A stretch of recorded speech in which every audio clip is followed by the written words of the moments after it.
G'day folks, Wren here, and it is time to announce the Autism Acceptance Readathon.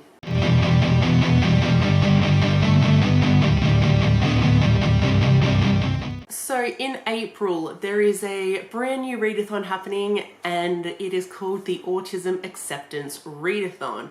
And you guessed it, it's all about autism representation.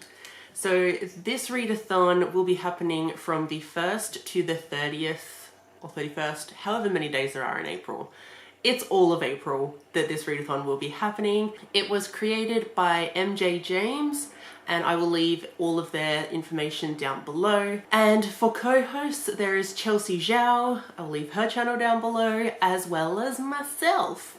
You're already on my channel, so I don't need to put anything down below, but you know. So for this readathon, we are focusing on autism representation. Now, if that is in books, extra great, but we're also really looking for the authors to be autistic as well. Now, we're not trying to say, you know, go hunt down this information on people. If an author has publicly said that they're autistic, cool, read a book of theirs, that kind of thing. Like, don't go ask an author if they're autistic, you know? If they've said it, cool, read a book of theirs. Now, for prompts, we only have 4 prompts, which I think is very nice, very doable for a month-long readathon. Gives us a bunch of time to actually read the books. Not calling myself out here for the last few readathons I've been a part of and haven't finished the TBR. Our 4 prompts are, so the first one is to read a non-fiction book about autism.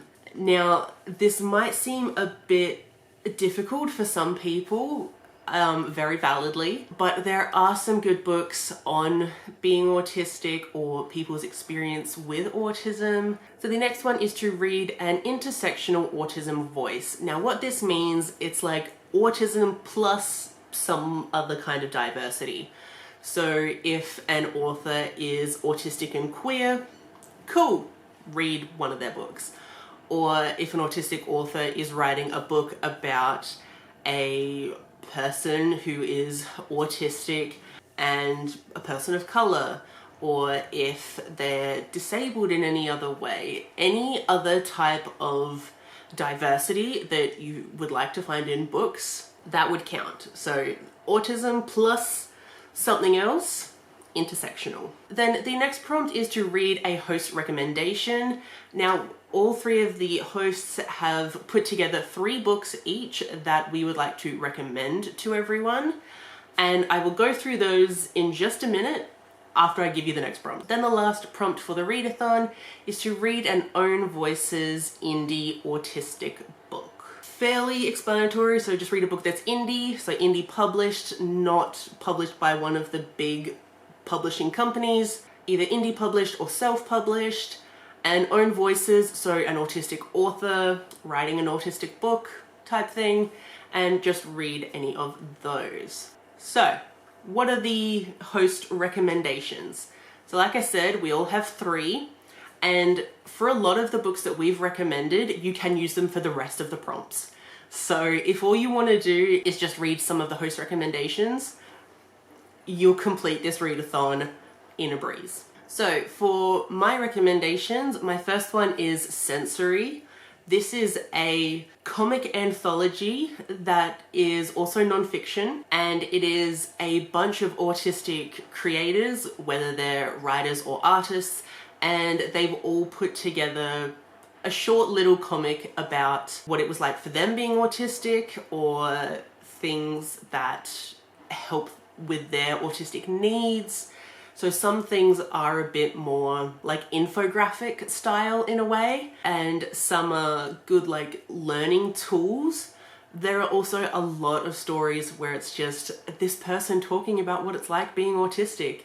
I read this when I was kind of first getting used to the idea that I had autism, and so reading that I was like, oh boy, this is, yep, got that. It was very eye-opening, and it was just such a great time. And I think I'm gonna reread it for this readathon, because I wanted to reread it last month, but I didn't get around to it. So why not give it a read for the Autism Acceptance Readathon? The next book I'm recommending is the remaking of Corbin Whale. This is one of my all-time favorite books. It is a comfort read for me. I reread it 2 or 3 times a year, at least. This book is so beautifully written.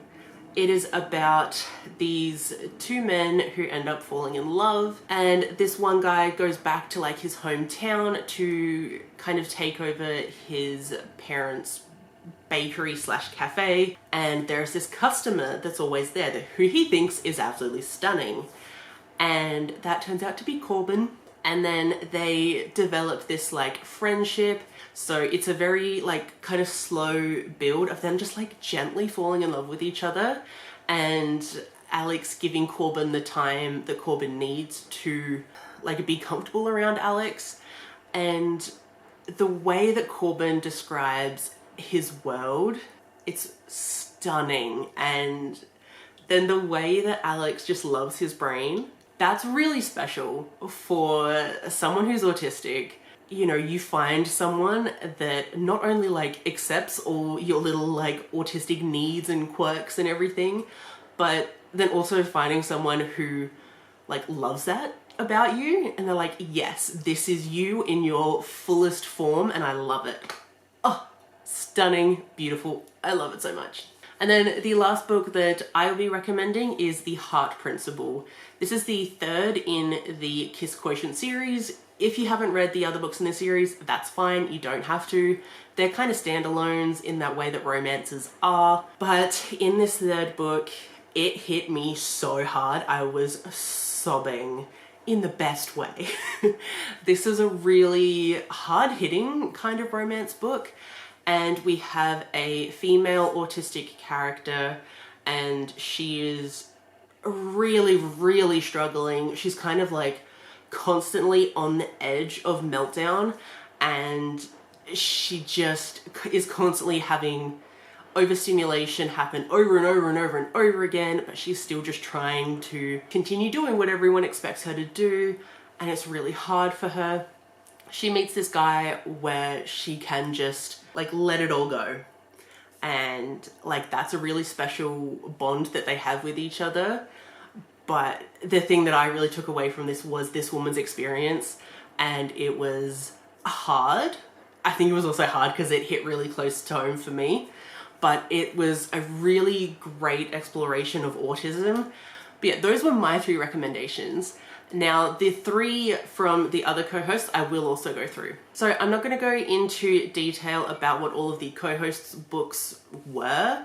I'm just gonna say their names. But MJ's recommendations were The Outside, On the Edge of Gone, and An Unkindness of Ghosts.